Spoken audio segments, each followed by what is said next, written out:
Welcome to the Plan B CRNA podcast. I'm your host, Bobby Jones, and I'm so excited that you're here. The Plan B CRNA podcast is the only show made specifically for nurse anesthetists who are exploring options outside of their traditional career paths. This is the place to expand your mind and your goals as we uncover new ways to produce side income together. Join me for some honest, unscripted discussions with other CRNAs who are transforming their financial lives. This episode is brought to you by On-Call Capital. On-Call Capital is dedicated to educating CRNAs and other healthcare providers about investing outside of the traditional stock market. On-Call Capital also provides opportunities for you, yes, you, to create passive income and generational wealth while also lowering your taxable income through investments in the apartment and alternative investment spaces. If you haven't hit subscribe yet, make sure you do that right now so that you don't miss an episode. Thanks so much for joining me today. And now, on with the show. Welcome to another episode of the Plan B CRNA podcast. I'm excited today to have a longtime friend of mine on the show. Along with working full-time as a staff anesthetist at UNC Chapel Hill in Chapel Hill, North Carolina, Lynn Macksey precepts Duke nurse anesthesia students, UNC anesthesiology residents, and has written 2 anesthesia pocket guides, the textbook Surgical Procedures and Anesthetic Complications, with multiple editions of each, and is also a co-author of the CRNA Certification Exam review book.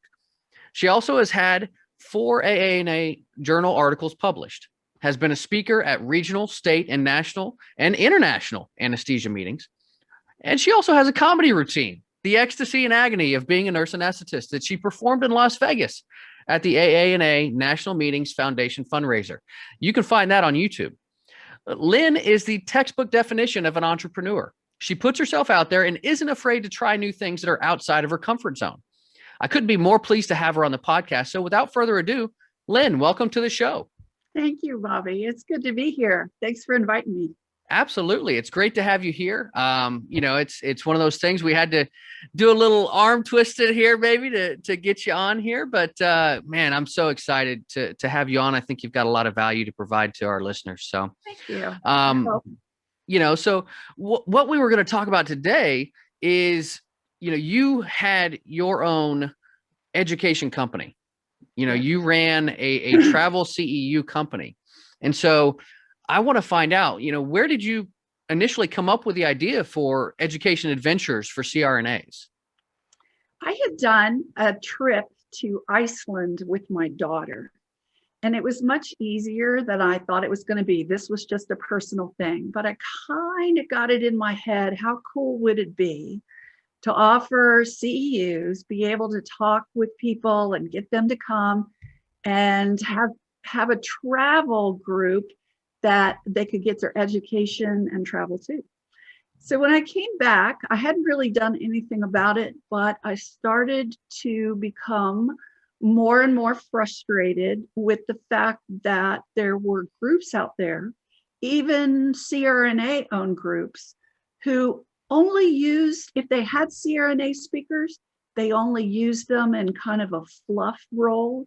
They didn't have them doing pharmacology. They didn't have them doing, the deeper subjects of anesthesia. And I was told that there were many MDs that came to this one particular meeting and they didn't want to be taught by CRNAs. I was frustrated by that. And I found that there were other groups as well that just simply refused to have CRNA speakers. And I had heard about Larry Hornsby. I had not actually met him.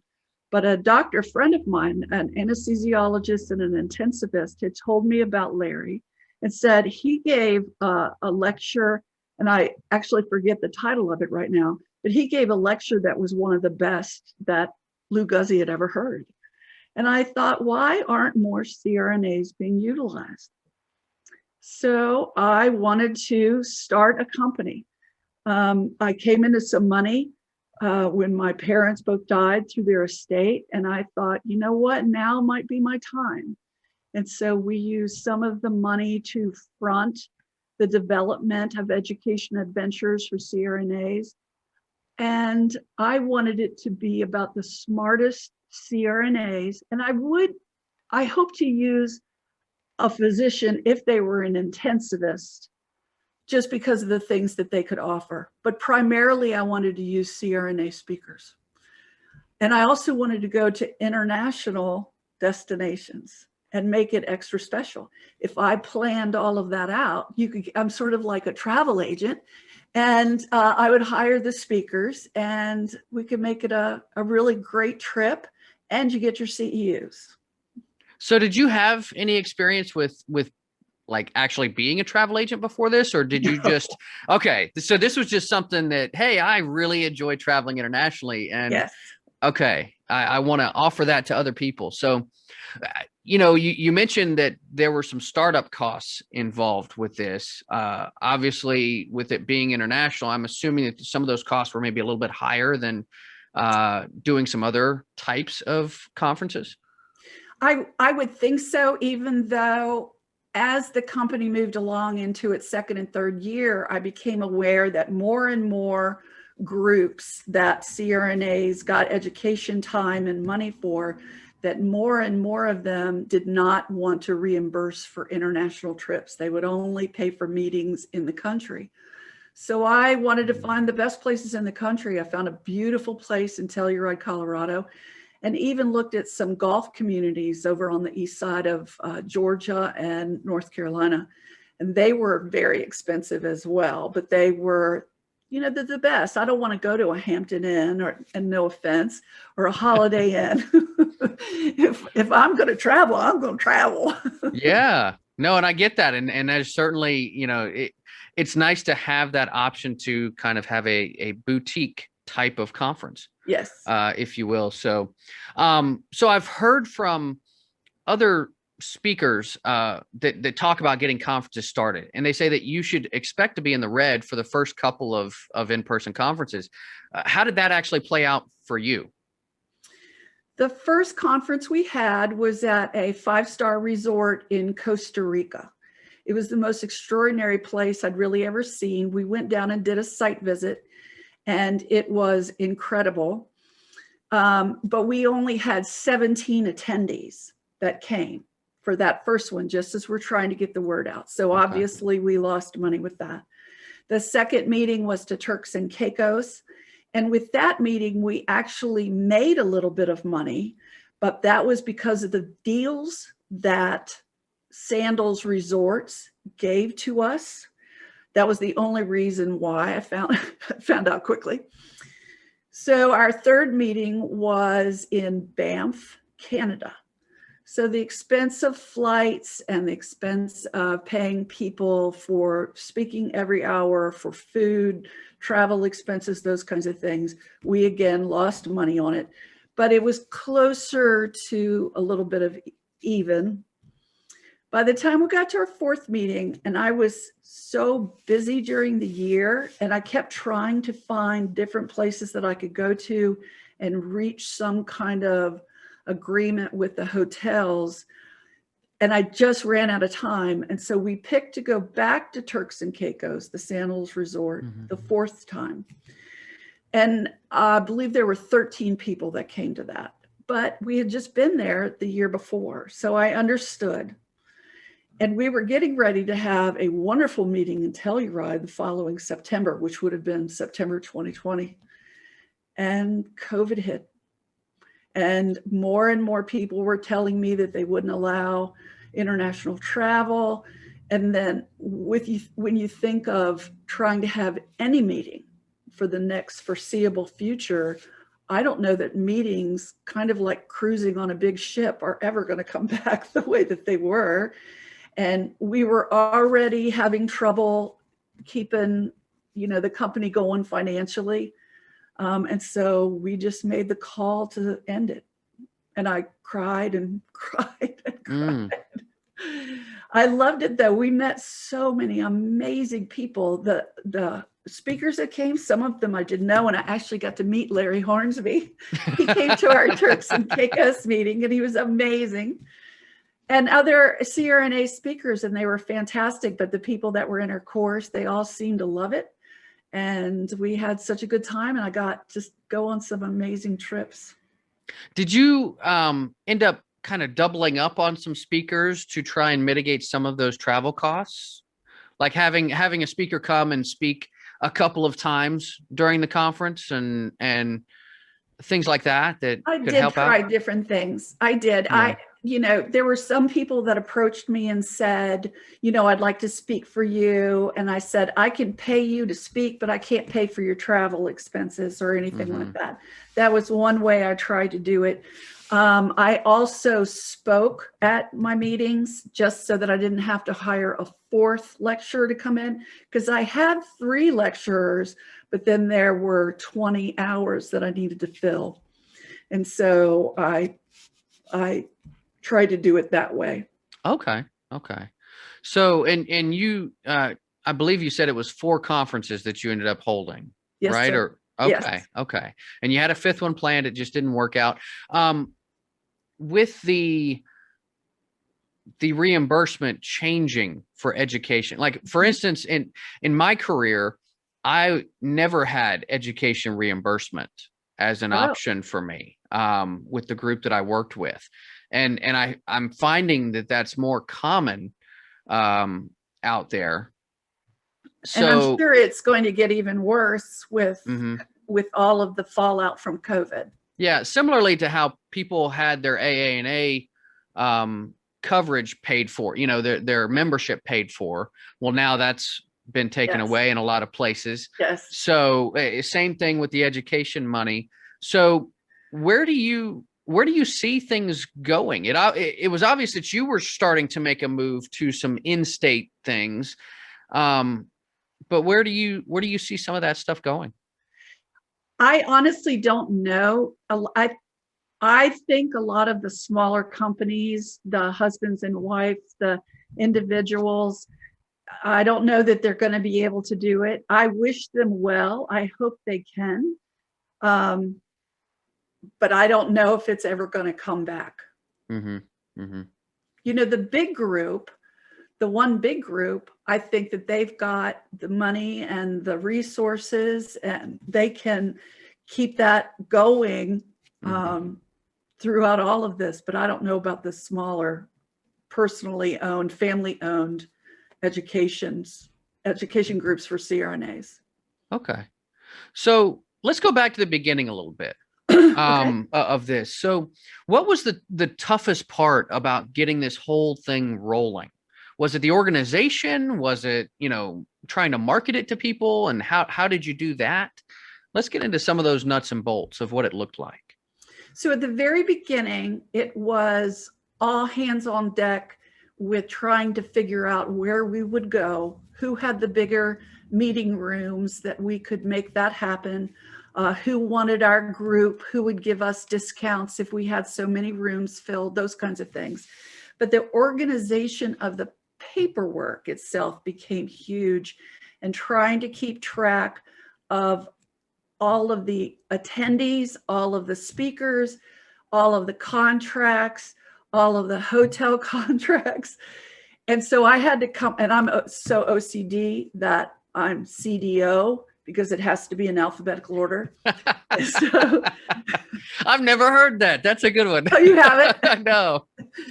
Yes, I am. Like, my spices are in alphabetical order. I'm just saying.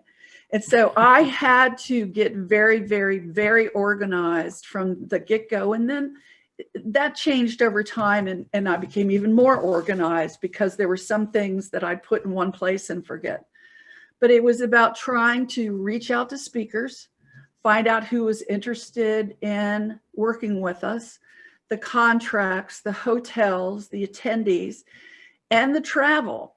And we found a dear friend of ours who's a travel agent out in Missouri, and she ended up coming on board and helping us. And she got paid by the hotels. So that really helped us. She could work, because I worked full time. My husband worked full time at that time. So we weren't going to be home to answer the phone for all of this, but she was always available for people who wanted to get flights and hotel rooms and all those kinds of things. So she was another very much added benefit to us making this work.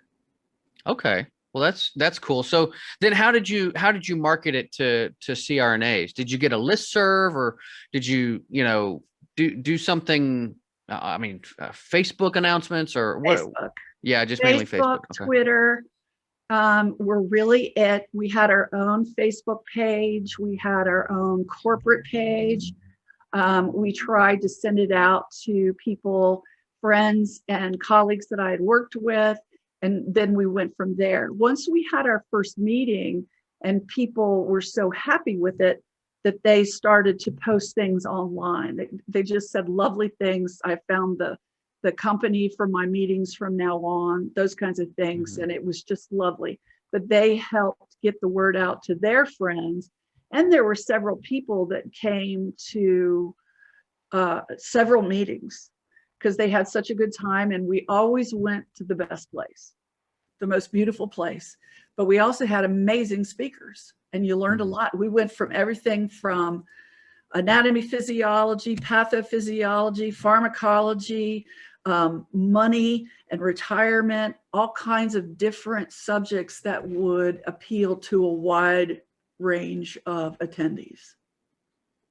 Very cool. Very cool. Yeah, I was always jealous that I never got to attend one. Because I was on the email list and I just never got a chance to go to one. An email. Have something about having 3 kids, kind of. Really? Yeah, 3 kids, in elementary school age, you just don't you don't do as much international travel as you used to. But you big chicken. Well, we're hoping to go to Switzerland next summer, but we'll have to see about that. But yeah, so I'm sorry. Have you heard of Lauterbrunnen in Switzerland? Yes. So the town right next to it, I can't think of the name of it. You can't, because I had to cancel our 35th wedding anniversary trip to Europe because of COVID. But I was going to go, not hang gliding, but a paragliding off a mountain in Switzerland. I'm just saying, you have to go for me. Wow. I want to do that so bad. Oh my God, I can't. I must do that. Well, that's okay. So that brings me to another question then. Yes, sir. Because you were called Education Adventures.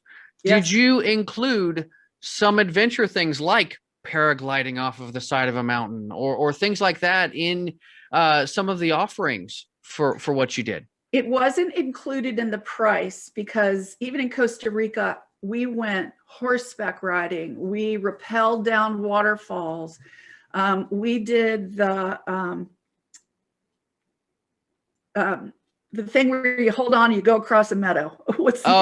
Zip lining. Yes. Zip lining. Yes. We did a zip lining thing 5,000 feet above ground through the rainforest. And we did that on 4 different jumps. It's incredible the adventures that we did have. Banff, we had such a good time in Banff. And I did not have it part of the financial payment that they made, but it was offered to people. We did get some deals in Costa Rica by the hotel, and they had a certain percentage off. We did get that, but we couldn't pay for the full amount of it. Okay. So, and you're bringing up money. So let's talk a little bit about costs. So how much did it actually cost you to put on one of these conferences, and how much did you stand to lose with one of those conferences? So when we first started out, one of the hotel, and actually the Costa Rica was the least expensive for me. They gave me a room. They gave my the couple of people that came to help me run the meeting, they gave them a room for free. And the people that stayed there got a discount, but they were expensive rooms. They were, it's Costa Rica in the rainforest and it's beautiful. And they've got hot pools and horseback riding and all this stuff. But our financial hit was for renting the hotel essentially, or our part of the hotel and part of the contract. And it ranged in between 5,000 and 10,000 per event. Okay. But that once the meeting took place, that money went towards some of the food, some of the extras that we were able to give to people. Any of our charges that we had, it went towards that. And then we went from there. But that was a big, I think Turks and Caicos was 12,000. And so that's a big investment to go. And I had put down 2,500 for the Telluride meeting. And when COVID happened, they have a process in place for emergencies or, catastrophic events called force majeure. And we owed them another $9,000 before September. And when COVID hit, we're like, this is force majeure, and they were going to force us to pay it anyway. And then they came back and said, well, we won't make you pay the 9,000, but we're keeping the 2,500. So it was ouch, but at least we didn't have to pay the 9,000 because people who had signed up to be attendees were starting to cancel. And we, of course, were sending their money back and that kind of thing. But it's the way the world works sometimes. Yeah, especially here in the last year. Yes. Goodness. Well, I mean, knowing what you know now, would you do this all over again, knowing that it didn't turn out and continue being a successful, flourishing business? Because that's the risk you run as an entrepreneur. Right. Would you do this all over again? Absolutely, yes. I had the best time. I met the coolest people. I have several speakers who are still dear friends. I mean, we just bonded and we just had so much fun and saw beautiful places. I had a great time. I really, really did. And it was worth every minute of the organization and the work of it. But it was a lot. Mm-hmm. Yeah. Well, and I would imagine it would be to organize everything like that.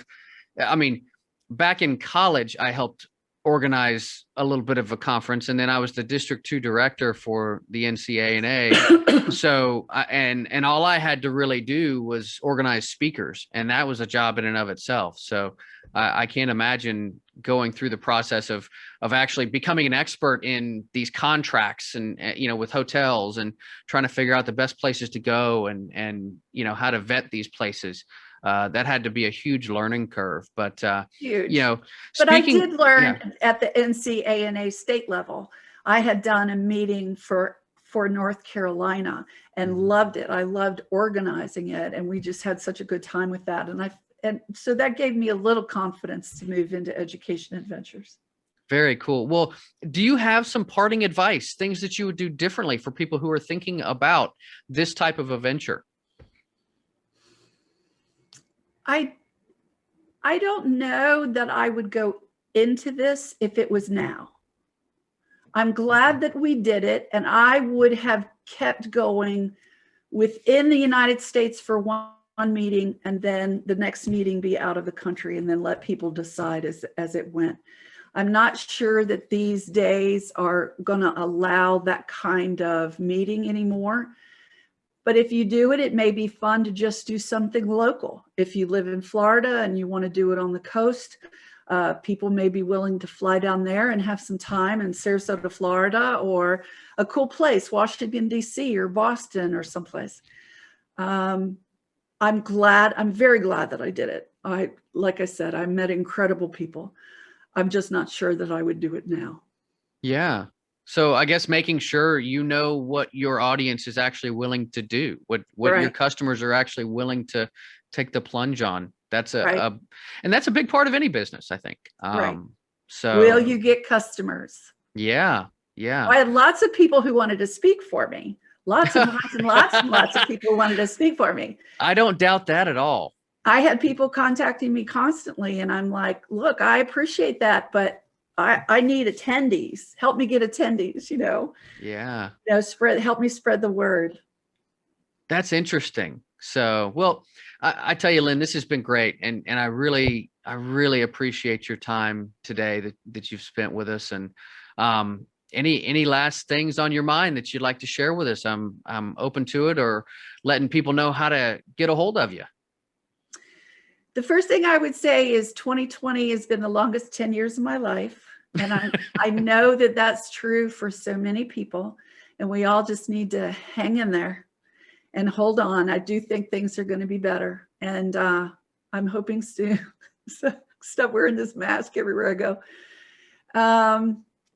But I just love being a CRNA, and I know what value we brought to our ORs, our patients, especially in the last year, that people really stood up. We're working in ICUs. I mean, it's just been very difficult. And I'm thankful to each and every one of us. People can reach me at lynnmacksey@gmail.com. And please, I'd love to hear from you. Give me your feedback and let's be friends. Very cool. Well, Lynn, thanks again for coming on today. Absolutely. That's going to do it for us today. I hope that, you listeners out there got a lot of great value out of this episode, and I hope you'll join me on the next Plan B CRNA podcast. What I've always loved about Lynn is just her willingness to pursue what she wants and put herself out there in the process. Sure, not every side project is going to work out, but that doesn't mean that the journey wasn't worth it. I could hear the joy in her voice when reminiscing about the different conferences she hosted and places she vacationed. We only have one life. We might as well enjoy it. That's going to do it for us today. I hope you'll join me next time on the Plan B CRNA podcast. Thank you so much for joining me for another episode of the Plan B CRNA podcast. If you haven't already subscribed and reviewed the show, I'd be honored if you took the extra time. It really helps to expand our reach and get the word out about the show. If you're a CRNA who is interested in sharing your story on our podcast, I'd love to have you. Please email me at bobby@oncallinvestments.com for more information. This episode was brought to you by OnCall Capital. They are dedicated to helping providers like you develop passive income and generational wealth through investments in the apartment and alternative investment spaces. Feel free to check out their website at www.oncallinvestments.com and subscribe to their free educational email series. You can find OnCall Capital on Facebook, Instagram, and Twitter. You can also check out our YouTube page, where you'll find all of the show episodes along with other educational videos. Thanks for listening, and we'll see you on the next episode.